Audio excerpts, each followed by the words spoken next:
So this is the Earth, and the Earth has a magnetic field around it. We call it a magnetosphere. And the magnetic field is created by a liquid metal core that the Earth has. So deep inside of our planet, let me get a globe here. So deep inside our planet we have a core, the Earth's core, and it's metal. It's mostly iron and nickel, but other heavy metals like gold and platinum and silver and copper and things like that. And the very center of the Earth is solid, but around that solid center it's liquid metal, like the Terminator in Terminator 2. Did you see that movie? Yeah. It's pretty cool.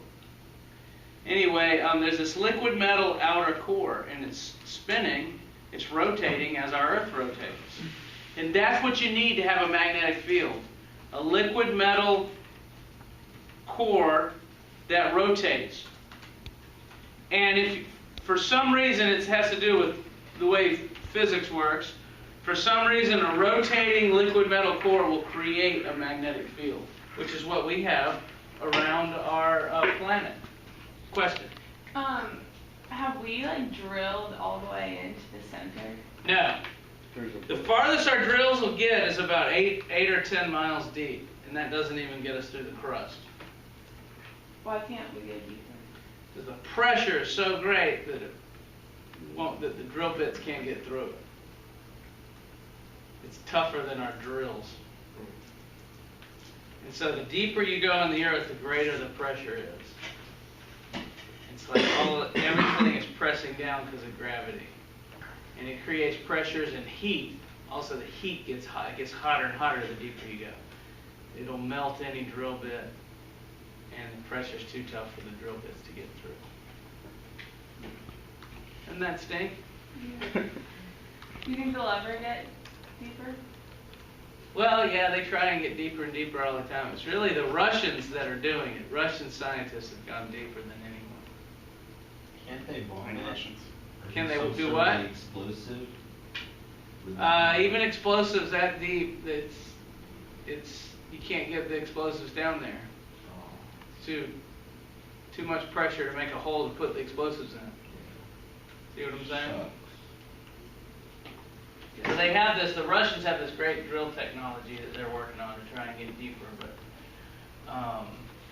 we know what it's like down there because we can bounce radio waves and stuff, and earthquake waves go through the Earth, and we can kind of create a map what it's like inside the Earth based on the way the earthquake waves go through the Earth. And so we kind of know what it's like in there, even though we can't drill down to get to it.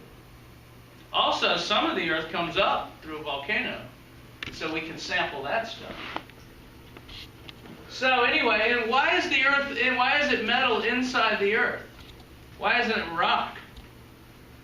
Why do we have rock on the outside and metal on the inside? The rock goes up, and the heavier metals kind of sink down, right? The metals are heavier atoms. And when the Earth was molten, when it first formed, the entire Earth was so hot that it was molten. The heavier metals sank down to the middle. If you could get to the center of the Earth, there'd be a bunch of gold and platinum and stuff down there. It's worth a lot of money, but they can't get to it. But all that sank to the middle, so we have this metal core, and that creates the magnetic field.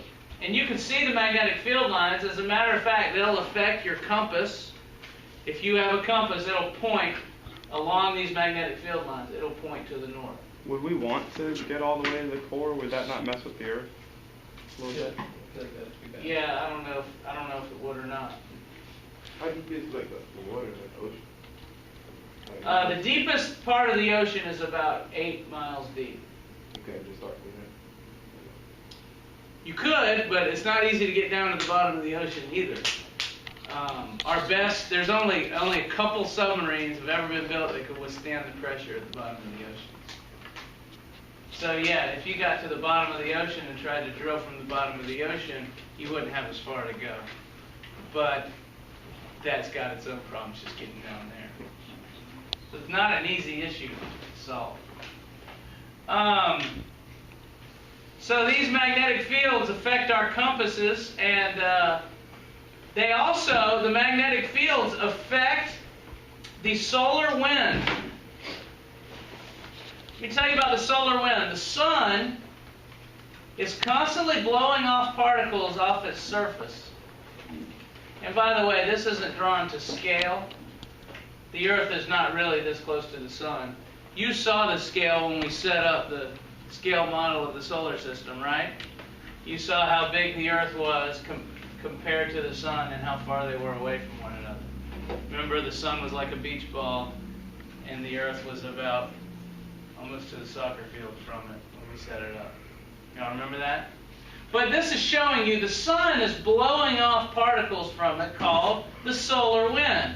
And it's mostly protons and electrons that come flying off the sun, energized by the sun's intense heat, and the sun's got its own intense magnetic field, and it pushes particles off of it toward the Earth. And the Earth's magnetic field blocks those particles. And the Earth's magnetic field will capture those particles and push them past so they don't hit the Earth. If those particles from the sun, we call it the solar wind, if those solar wind particles hit the Earth, we'd be getting a lot of radiation, and it would be bad for living things. But instead, those particles are blocked by these radiation belts. We have a name for these radiation belts. We call them the Van Allen belts. There's a Van Allen belt here and another Van Allen belt going out here. And those Van Allen belts tend to capture the radiation and push it either to the north of us or to the south of us. And most of that goes all the way around the Earth and never hits it. Some of the particles are trapped and actually pulled into Earth at the poles. So some of the particles come into Earth at the north, near the North Pole, and some of the particles come into Earth at the South Pole. That causes what we call the aurora. Have you ever heard of the aurora? Aurora borealis is the northern lights, and the aurora australis are the southern lights. And that's caused by particles from the sun that come in, get funneled in toward the Earth at the North Pole, and create all these lights. Has anyone here ever seen the northern lights or the southern lights? You have? Yeah. Where? Well, I went on a school trip to China, and then on the way back, it was like nighttime the whole time on the way back, and saw the northern lights. And because you were going over the North Pole? Mm-hmm. That is cool. It was really, really cool. Have you seen them, Mr. Willis? I've never seen them. They just kind of dance all I'm over going to the go sky. see them, though. They just kind of dance around. It's Yeah. really interesting. I got some video of it. If you see the lights, are you in contact with the radiation? No, usually you were flying above them. Well, Were they all around? they're kind of like parallel to me Oh, a really? little bit. But they were kind of, because they flew pretty high, I guess, because we were going Yeah. for such a long way. I think they were a little bit below, but also like kind Yeah. of parallel. Also, the plane that has shielding against it, so you're not. If you were just floating out there in the atmosphere, you wouldn't be exposed to it. So here's the Van Allen belts. The outer belt goes way out, and the inner belt is much closer to the planet. And you can see how they'll pull radioactive particles. They pull them right in, and they can come in. And this is why the northern and southern lights are near the poles, because that's where these radiation belts come in and actually get to the Earth. Van Allen belts. Now we want to look. Other planets also have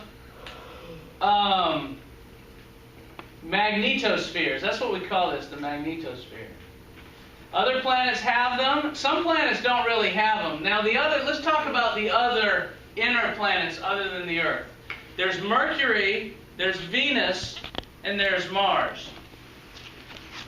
Mercury has a little bit of a magnetosphere, but not much. And that's because Mercury doesn't spin very fast. Now remember, to have a magnetosphere, you have to have a molten inner core, a liquid metal core, and you have to be spinning pretty fast. Mercury has a very slow spin. And that's because it's almost tidally locked to the sun. Remember tidal locking mechanism that slows down your spin? That has happened to Mercury. And so Mercury is pretty much tidally locked to the sun. It's not quite, but it's close. So it spins really slow. It only spins kind of as it goes around the sun. It has a slow spin to it. So it doesn't have much of a magnetic field. Venus doesn't have much of a magnetic field for the same reason. Venus is actually spinning in the opposite direction as it should. It has a slight backward spin. We'll talk more about that when we talk about Venus. We think Venus was struck by an asteroid at one point and it reversed the spin of it. But that spin, even though it's backwards, is really slow also. Venus spins very slowly in a backwards direction. So it doesn't have much of a magnetosphere. Mars doesn't have much of a magnetosphere because it doesn't have much of an iron core. Mars' core is not liquid metal. There's hardly any liquid metal in Mars' iron core. Mars spins about as fast as we do, but it doesn't have this liquid metal in the center, so it doesn't have much of a magnetosphere either. But Saturn, Jupiter, Uranus, and Neptune all have a lot of liquid metal in the middle of them. It's mostly liquid metal hydrogen. And that stuff is spinning around really fast because all of these planets have really fast spins. And so they all have very big magnetospheres. Jupiter has the biggest one of all because it's the biggest planet. Jupiter's magnetosphere is 20,000 times as strong as ours.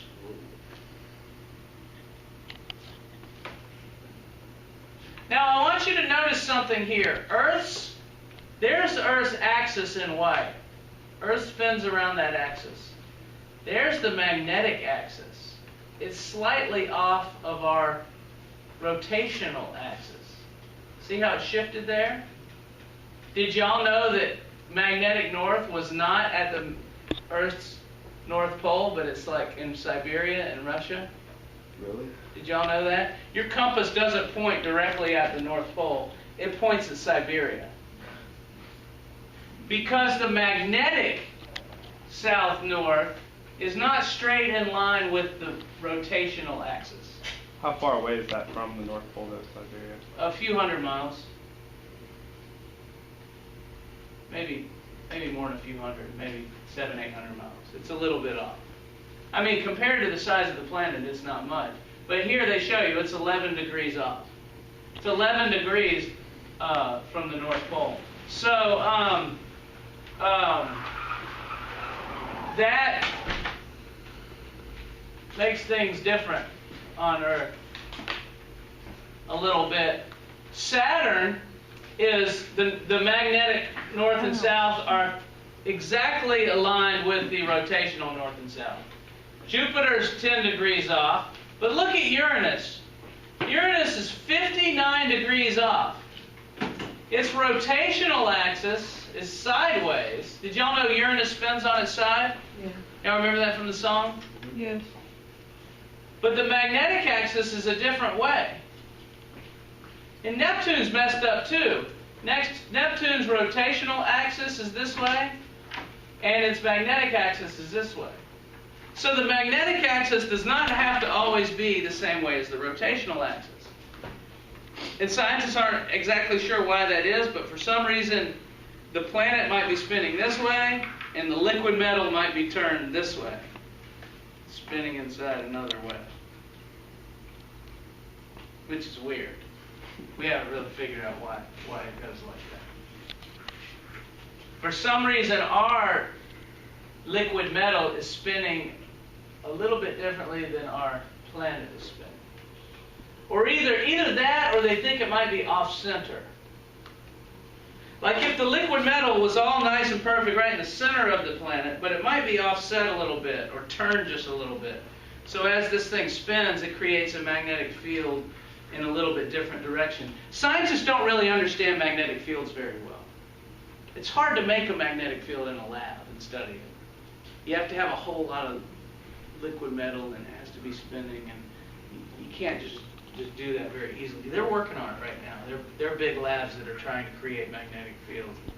Let's see if they can figure out exactly how these things work. So we don't really understand the magnetic fields completely. But we know that they're there because your compass, I mean, you can detect it easily. And we know that they're there, and we know that it blocks the particles. Again, they're the Van Allen belts, the inner belt and the outer belt. There's two main belts. And those are big areas of magnetic field that when we send spaceships up, they have to go through these big areas of magnetic field. And there's a lot of particles trapped in these Van Allen belts that came from the sun. There's a lot of protons and electrons. And that causes radiation. That can cause problems. All the spacecraft have to be shielded against these particles.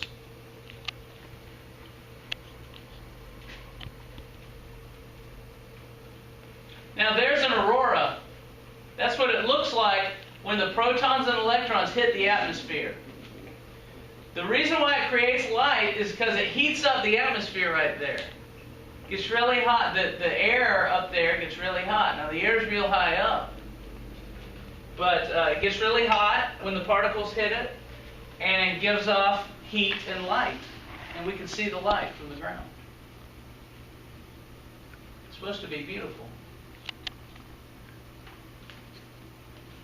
And it can light up the night up there where it's always dark in the winter. Beautiful auroras. Would you like to see some video footage of some auroras? Yes, heck man.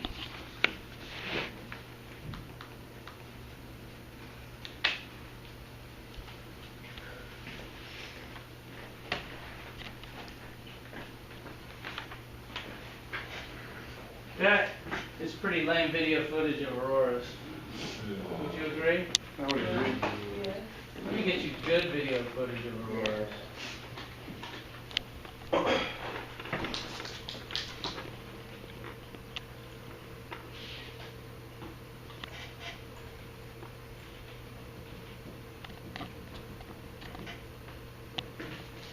Good video footage of auroras.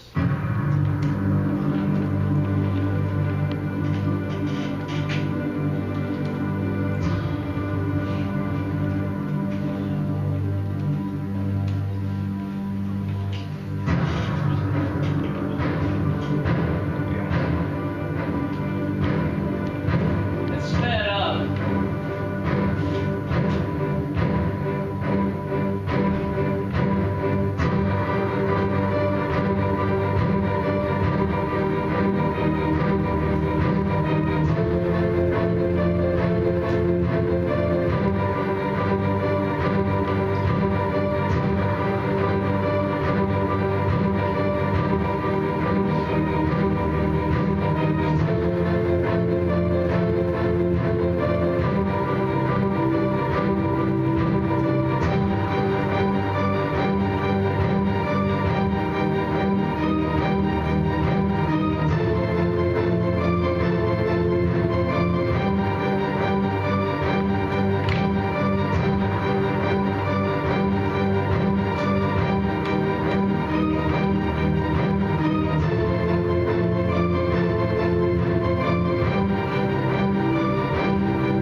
That's so cool. Pretty cool. Here's another video.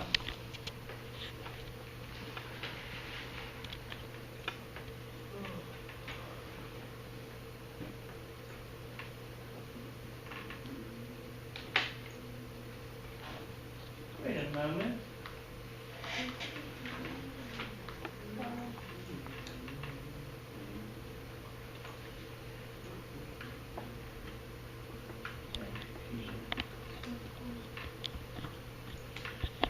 When I grew up, we didn't have computers. We didn't see any videos. We just got them.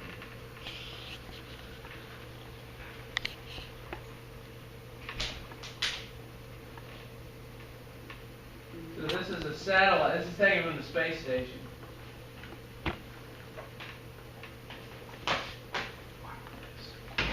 That's a real video. Yeah. Oh my gosh. And that's heat, you said? Yep, heat and light. It's coming from the atmosphere as a charged particle hit.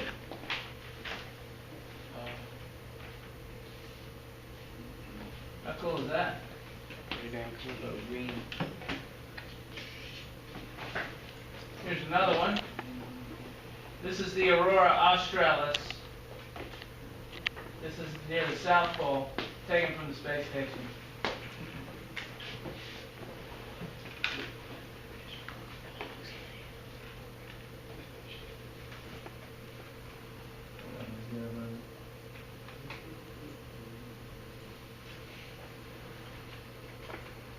Another one of the Aurora Australis. So cool.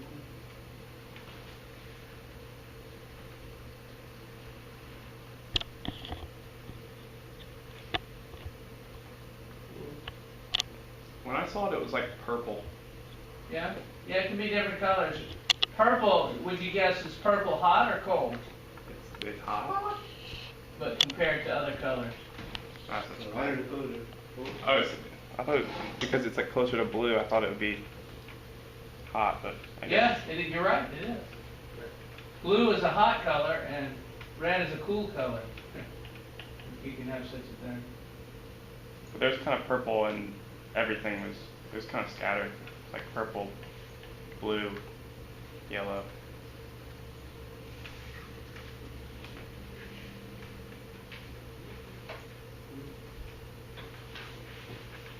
Yeah, that was no good.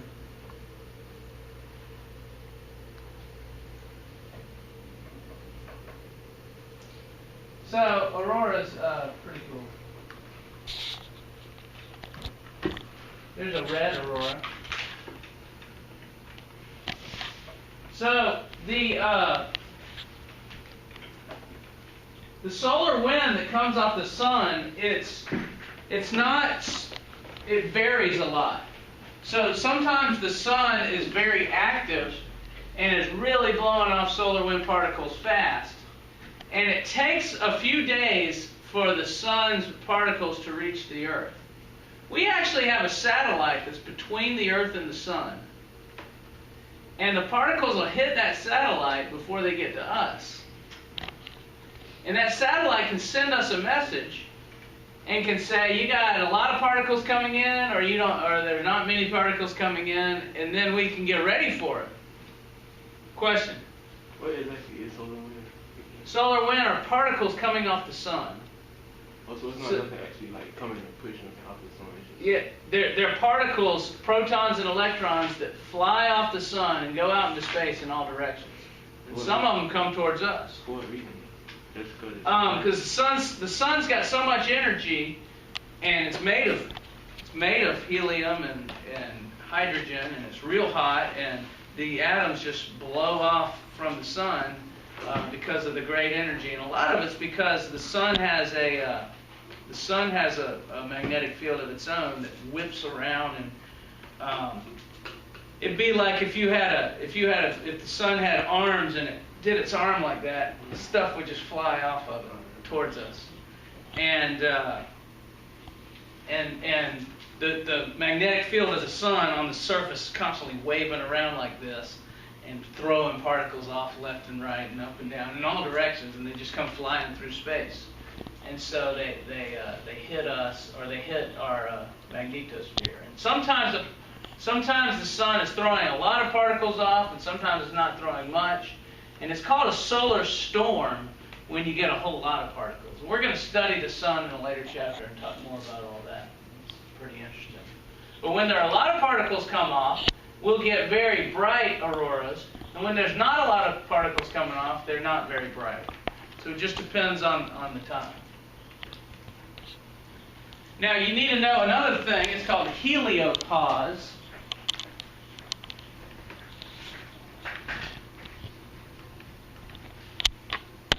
Let me show you this. Heliopause. Is that picture to scale? It is not. That's what I was saying. Do you remember when we set up the beach ball of the sun outside? Mm-hmm. And we had the Earth way far away from it? Yeah, That was to scale. like the size of the sun. So yeah, this the size of the sun here might be correct in relation to the size of the Earth. Yeah, that's what I meant. But the distance is not right. The Earth will be way further away. I don't know if that's to scale with the sizes. You can fit 100 Earths across the sun. So I don't know if that's to scale. I don't think it is. I think the sun would actually be bigger than this.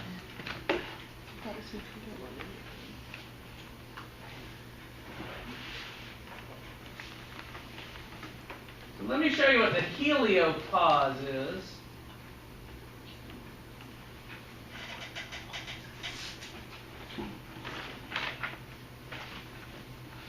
Something you need to know about the solar wind.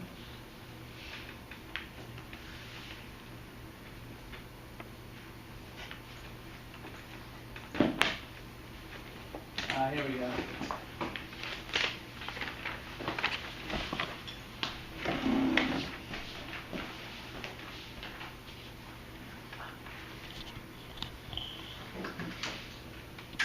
Okay, so the sun is blowing off particles .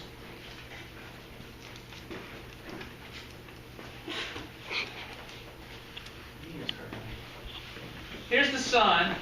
It's blowing off particles in all directions. That's called the solar wind. And by the way, the solar wind travels at different speeds too. The solar wind can go kind of slow, or the solar wind can go really fast. It can go up to 1,000,000 miles per hour. But it's not the speed of light. It's not that fast. These particles are flying through space. It takes about, if they're going 1,000,000 miles per hour, does anyone know how far the sun is from the Earth in miles? How many? 93 million. 93 million miles. So if it was going 1,000,000 miles an hour, it'd take 93 hours to reach the Earth, which is about 5 days, 4 or 5 days. So it takes about 5 days for the particles to get to the Earth if they're moving pretty fast. And sometimes the particles are moving slow, so they don't get that far. But if the particles are moving fast, they'll travel, they'll cross all the solar system, they'll pass Pluto, and then they'll get to this place called the heliopause. And that's where they slow down and the particles eventually will stop. And they form this kind of wall of particles out there, and it's in all directions from the sun. So we call this area the heliosphere, where all the particles are coming off the sun, but they eventually stop, drawn back, or they're paused by the sun's gravity. So they can only get so far. They don't have enough energy to keep going. And they form this big bubble called the heliopause. And we just flew the spacecraft that we launched in 1977. Do you remember Voyager 1? Mm-hmm. It just passed the heliopause. And it's out there in what we call the interstellar medium. And the interstellar medium is what we tend to refer as open space. Or space that's not affected by our sun. It's past all the particles now. And there's no influence of our sun other than gravity that's out here. What did the Oort cloud contain again? Now the Oort cloud is even further out than the heliopause. There's the Oort cloud there. That's got comets, That's what I was- rocks and stuff, and they're orbiting the sun. Did you read my test yet, Mr.